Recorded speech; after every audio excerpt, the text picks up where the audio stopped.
ஓரிடம் நீ பெற வேண்டும். இயேசு தருகிறார் என்று தருகிறார். இயேசு தருகிறார் என்று தருகிறார்.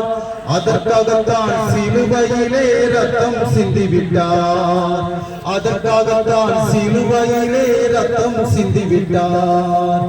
பாவ மன்னிப்பின் நிச்சயத்தை பெற்றுக்கொள்ள வேண்டும். பரலோகத்தில் ஓரிடம் நீ பெற வேண்டும். ரத்தம் சிந்துதல் இல்லாமல் பாவ மன்னிப்பில்லை. ரத்தம் சிந்துதல் இல்லாமல் பாவ மன்னிப்பில்லை. இயேசு நாமம் இல்லாமல் ரட்சிப்பு இல்லை. நம்ம இயேசு ராஜா நாமம் இல்லாமல் ரட்சிப்பும் இல்லை. பாவ மன்னிப்பின் நிச்சயத்தை பெற்றுக்கொள்ள வேண்டும். பரலோகத்தில் ஓரிடம் நீ பெற வேண்டும். இயேசு தருகிறார் என்று தருகிறார். இயேசு தருகிறார் என்று தருகிறார். அதற்காகத்தான் சிலுவையிலே ரத்தம் சிந்திவிட்டார்.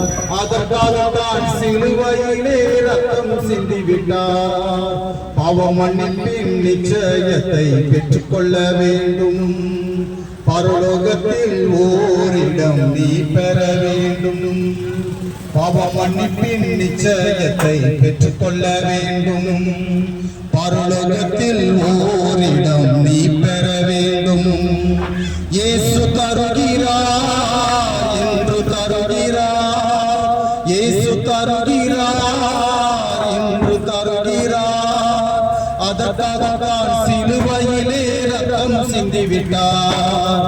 அதற்காகத்தான் சிலுவையிலே ரத்தம் சிந்திவிட்டார்.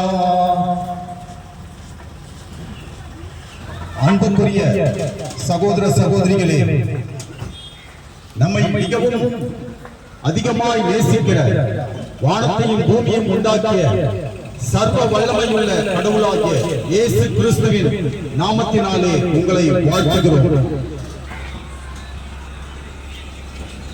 அன்புக்குரியவர்களே, பரிசுத்த பைபிள் கூறுகிறது, கடவுள் அன்பாகவே இருக்கிறார். கடவுள் சகலத்தையும் படைத்தவர். அவர் அன்பாகவே இருக்கிறார். அந்த அன்பு செயலில் வெளிப்பட வேண்டும். வெறும் வார்த்தையால் அன்பு வெளிப்படாது, அது நிரூபிக்கப்படாது. அன்பு என்பது செயலால் நிரூபிக்கப்பட வேண்டும். ஆகவேதான் உங்களையும் என்னையும் உண்டாக்கிய கடவுள் 2000 வருடங்களுக்கு முன்பதாக இந்த பூமியிலே மனிதனாக அவர் இந்த பூமியில் வந்து பிறந்தார். மனித வாழ்க்கையை வாழ்ந்தார். கடவுள் நம்மை தேடி வந்தார். என்று நாம் பார்க்கிறோம். நம்முடைய வாழ்க்கையிலே கூட கடவுளை தேடி பல புண்ணிய ஸ்தலங்களுக்கு செல்கின்றோம். கடவுளுக்காக கடவுளை பிரியப்படுத்த வேண்டும் என்று சொல்லி மனிதர்களை நாம் பார்க்கிறோம். பல 100 மைல்கள் நடந்து தங்களுடைய பக்தியை வெளிப்படுத்த வேண்டும் என்பதற்காக, கடவுளை பிரியப்படுத்த வேண்டும் என்பதற்காக புண்ணிய தலங்களுக்கு கடவுளை தேடி செல்கிறார்கள். உண்மை எது என்று சொன்னால், கடவுள் நம்மை தேடி வந்தார். அவர்தான் இயேசு கிறிஸ்து.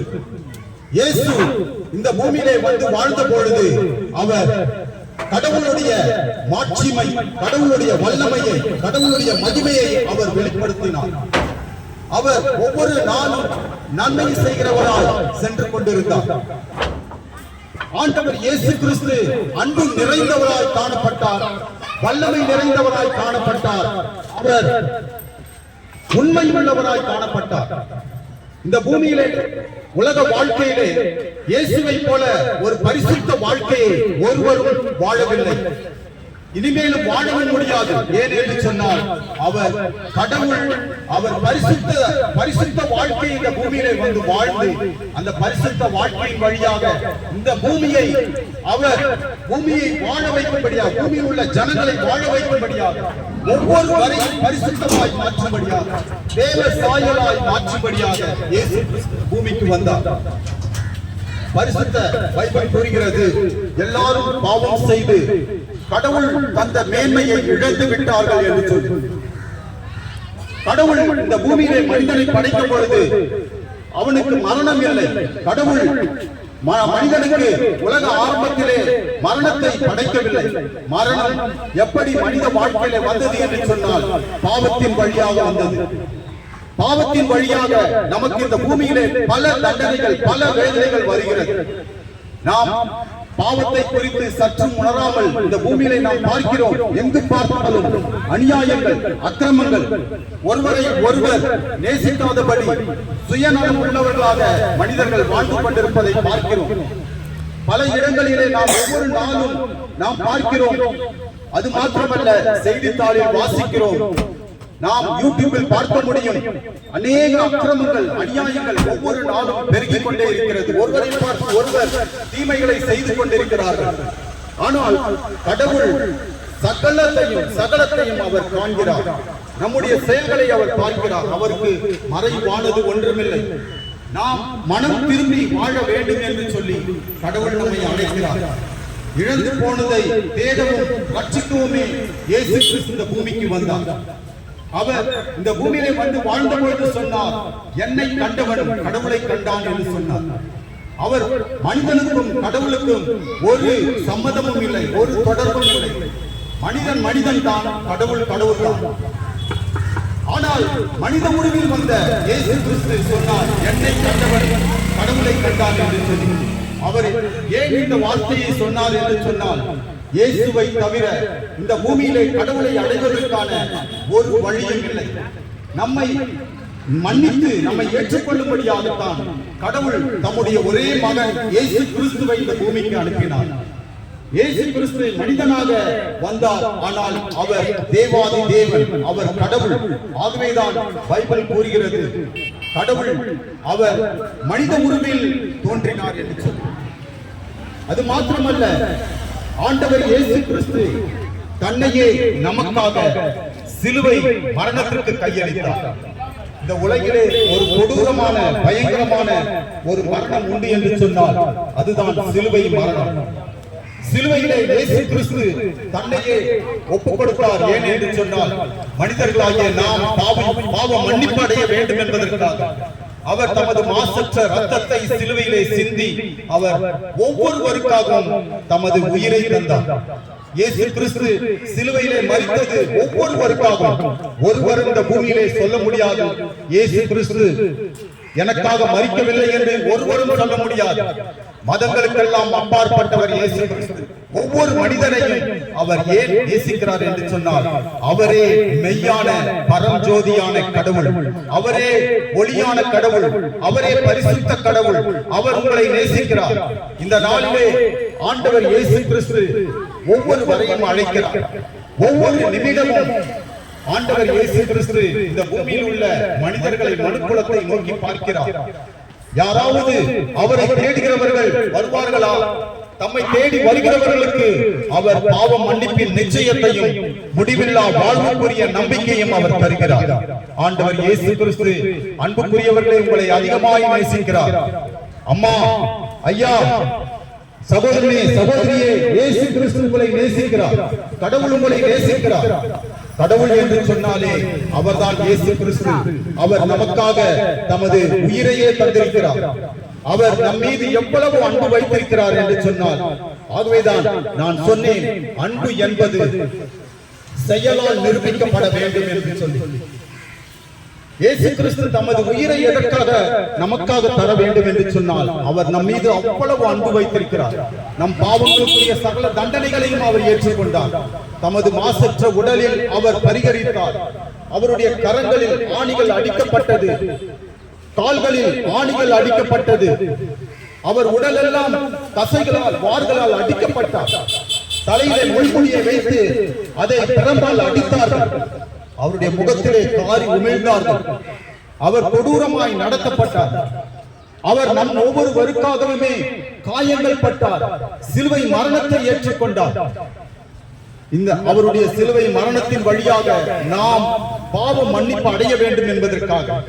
வேறு எந்த விதத்திலும் நம்முடைய பாவங்கள் மன்னிக்கப்படாது. பரிசுத்த பைபிள் கூறுகிறது, நம்மிடத்திலே பாவம் இல்லை என்று சொன்னால் நம்மையே நாம் ஏமாற்றிக் கொள்கிறோம். மாறாக நம்முடைய பாவங்களை நாம் ஏற்றுக்கொள்வோம் என்று சொன்னால் பாவங்களை எப்படி ஏற்றுக்கொள்ள முடியும்? கடவுளிடத்திலே சென்று, ஆண்டவரே நான் பாவி, என் மேல் இரக்கமாயிரும், என் பாவத்தை மன்னியும் என்று சொல்லும் பொழுது நாம் நினைவால், பேச்சால், செயல்களால் எவ்வளவு தவறுகளை செய்கிறோம். இந்த தவறுகளுக்கெல்லாம் ஒரு நாளில் கடவுளுக்கு முன்பாக நாம் நியாயம் தீர்க்கப்பட வேண்டும். நியாயம் தீர்க்கப்பட வேண்டும். அந்த நியாய தீர்ப்பு எப்படி இருக்கும் என்று சொன்னால் பரிசுத்த வேதம் கூறுகிறது, இதோ மரணத்திற்கு பிறகு 2 இடங்கள் உண்டு. ஒன்று, கடவுளோடு முடிவில்லா வாழ்வை, முடிவில்லா பேரின்பத்தை அடைய வேண்டும். அப்படி இல்லை என்று சொன்னால் பாவத்திற்கான தண்டனை, முடிவில்லாத நரக தண்டனை, கடவுளை விட்டு பிரிந்து முடிவில்லாத நரகத்திற்குள், நெருப்பிற்குள் செல்ல வேண்டும். இதுதான் பாவிகளுடைய கடவுள் தரக்கூடிய தண்டனை. தண்டனைக்கு தப்ப வேண்டும் என்பதற்காகத்தான் கடவுளே நமக்காக தண்டிக்கப்பட்டார். இயேசு கிறிஸ்து நமக்காக தண்டிக்கப்பட்டார். இயேசு கிறிஸ்து நம்மை உண்டாக்கிய கடவுள். அவர் தண்டனைகளை, நம் மீது விழுந்த தண்டனைகளை ஏற்றுக்கொண்டார். இந்த நாளிலே இயேசுவே என் மேல் இரக்கமாயிரும் என்று சொல்லி பாருங்கள். நீங்கள் எங்கிருந்தாலும் இயேசுவே என் மீது இரக்கமாயிரும், என் பாவங்களை மன்னியும், என் மேல் இரக்கமாயிரும், நான் உமக்கு விரோதமாய் பாவம் செய்திருக்கிறேன்.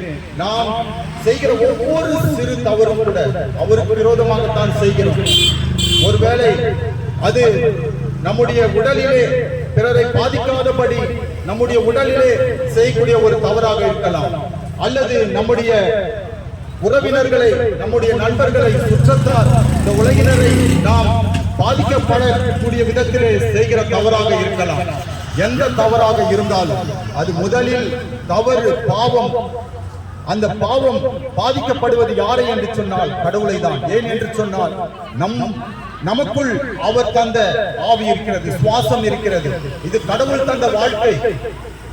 ஆண்டவர் நமக்கு மிகுந்த ஒரு பெரிய அன்பளிப்பாக, ஒரு கிஃப்டாக இந்த வாழ்க்கையை நமக்கு தந்திருக்கிறார்.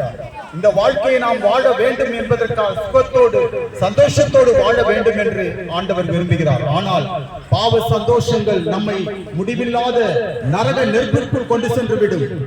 அது கடவுளை விட்டு பிரிந்த ஒரு நிலைக்கு கொண்டு சென்று விடும். இந்த நாளில் கடவுள் நம்மை அழைக்கிறார். இயேசு கிறிஸ்து நம்மை அழைக்கிறார். நமக்கு பாவம் மன்னிப்பின் நிச்சயத்தை தரும்படியாக, பரலோக வாழ்க்கைக்குரிய நம்பிக்கையை தரும்படியாக ஆண்டவர் இயேசு கிறிஸ்து உங்களை அழைக்கிறார். என் அன்புக்குரியவர்களே, உங்கள் இருதயத்திலே இயேசுவே என் இதயத்திலே வாரும் என்று சொன்னால் உங்கள் வாழ்க்கையில இயேசு வந்துவிட்டால் போதும். முதலில் நம்முடைய பாவங்கள் மன்னிக்கப்பட வேண்டும். அதன் பிறகு பாவத்தால் உண்டான சகல தடைகள், எல்லா நன்மைகளும் தடைப்பட்டிருக்கும். அந்த நன்மைகளை எல்லாம் அடைய வேண்டும் என்று சொன்னால் நம்முடைய வாழ்விலே நாம் பாவம் மன்னிப்பின் நிச்சயத்தை பெற்றுக் கொள்ள வேண்டும். அந்த பாவம் மன்னிப்பை இயேசு கிறிஸ்து நமக்கு தரும்படியாக நம்மை அழைக்கிறார். ஆண்டவர் இயேசு கிறிஸ்து உங்களை அதிகமாய் நேசிக்கிறார். சிறு பிள்ளைகளை ஆண்டவர் நேசிக்கிறார். ஒவ்வொரு வரையும் ஆண்டவர் இயேசு கிறிஸ்து நேசிக்கிறார். நமக்காக அவர் தமது ஜீவனை தந்தபடியால் அவர் நம் மீது மிகுந்த அக்கறை உடையவராக, கரிசனை உடையவராக, அன்புள்ளவராக நம்மை அழைக்கிறார். ஆண்டவர் இயேசு கிறிஸ்து முடிவில்லா பேரின்பத்தை தர நம்மை அழைக்கிறார். மரணத்திற்கு பிறகு ஒரு வாழ்வு உண்டு. மனித வாழ்க்கை மரணத்தோடு முடிந்து விடாது. அன்புக்குரியவர்களே, மரணத்தோடு நம்முடைய வாழ்க்கை முடிந்து போகாது. மரணத்திற்கு பிறகு நமக்கு தரப்பட்ட ஆன்மா கடவுளுக்கு முன்பாக நிற்க வேண்டும். கடவுளுக்கு முன்பாக ஒரு நாளில் நாம் நிற்க வேண்டும். நாம் உலகை எல்லாம் ஆதாயமாக்கி கொண்டாலும், நம்முடைய ஆன்மாவை இழந்தால், நம்முடைய ஜீவனை நாம் நஷ்டப்படுத்தினால் அதனால் நமக்கு ஒரு பிரயோஜனமும் இல்லை. கடவுள் நமக்கு தந்த இந்த ஆன்மாவை கடவுளிடமே நாம் போக வேண்டும். கடவுளிடத்திலே இந்த ஆன்மா சேர வேண்டும் என்று சொன்னால் அதற்கான ஒரே வழி இயேசுதான். இயேசு உங்களை அழைக்கிறார். இந்த நாளிலே ஆண்டவர் இயேசு கிறிஸ்து உங்களை மனம் திரும்பி வாழும்படியாக, இதோ அவர் தருகின்ற இலவசமான பாவ மன்னிப்பின் நிச்சயத்தை நீங்கள் அடையும்படியாக ஆண்டவர் இயேசு கிறிஸ்து அழைக்கிறார். இந்த வேளையிலும் நாங்கள் உங்களுக்காக ஒரு சிறு பிரார்த்தனை ஏறெடுக்கிறோம். இந்த வேளையிலே உங்களுக்கு எவ்வளவு பெரிய வேதனை இருந்தாலும் இயேசுவிடத்திலே சொல்லி பாருங்கள். ஆண்டவர் இயேசு கிறிஸ்து நிச்சயமாகவே உங்களுக்கு விடுதலையை தருவார். உங்கள் வேதனையை ஆண்டவர் இயேசு கிறிஸ்து அறிந்திருக்கிறார். உங்கள் துக்கங்களை அறிந்திருக்கிறார். ஆண்டவர் இயேசு கிறிஸ்துவால் உங்களை விடுவிக்க முடியும். அவர் சர்வ வல்லமையுள்ள தேவன். அவர் நமக்காகவே இந்த பூமியிலே வந்து மனித வாழ்க்கையை வாழ்ந்தார், நமக்காகவே பிறந்தார், நமக்காகவே அவர் மரித்தார், நமக்காக உயிர்த்தெழுந்து அவர் பரலோகம் சென்றவர் மீண்டும் இந்த பூமிக்கு வரப்போகிறார். அவருடைய இரண்டாம் வருகை நிச்சயமாக உண்டு. அவர் பூமியிலே வரப்போகிறார். அவர் நியாயாதிபதியாய் வரப்போகிறார். நம்மை நாம் இந்த நாளிலே சோதித்து அறிவோம். நம்மை ஆண்டவர் இயேசு கிறிஸ்து அழைக்கிறார். ஆண்டவர் இயேசு கிறிஸ்து பரிசுத்த வாழ்க்கையை வாழும்படியாக நம்மை அழைக்கிறார். தூய்மையான வாழ்க்கையை வாழும்படியாக அழைக்கிறார்.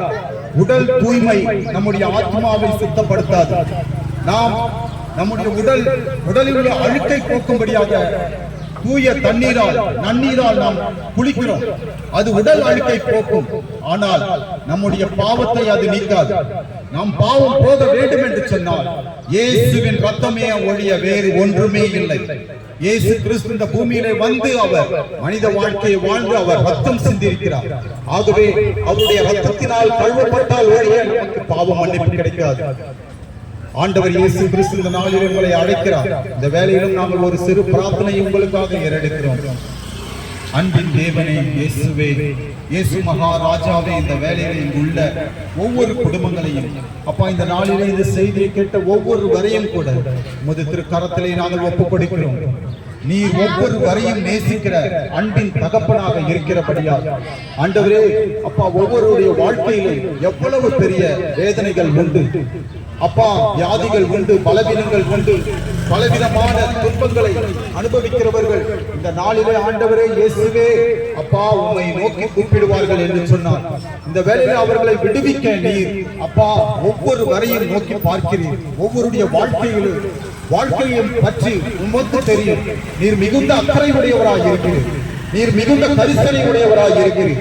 அப்பா, ஒவ்வொரு வரையும் இந்த வேலையை ஆசீர்வதிக்கிறவராக இந்த இடத்திலே வாங்கப்பா, ஒவ்வொரு வரையும் ஆசீர்வதிக்க, ஒவ்வொரு வரையும் அப்பா இது இந்த நாளிலே ஆண்டவரே விடுவித்தரும். ஆண்டவர் துன்பத்திலிருந்து, வியாதியிலிருந்து, வேதனையிலிருந்து, கடன் பாரத்திலிருந்து அப்பா, கஷ்டத்திலிருந்து, கண்ணீர் கவலைகளிலிருந்து விடுதலை ஆக்குங்கப்பா. முது திரு கரத்திலே ஒவ்வொருவரையும் தாழ்த்தி ஒப்புக் கொடுக்கிறோம். இயேசு கிறிஸ்துவின் நாமத்தில் பிதாவே, ஆமென்.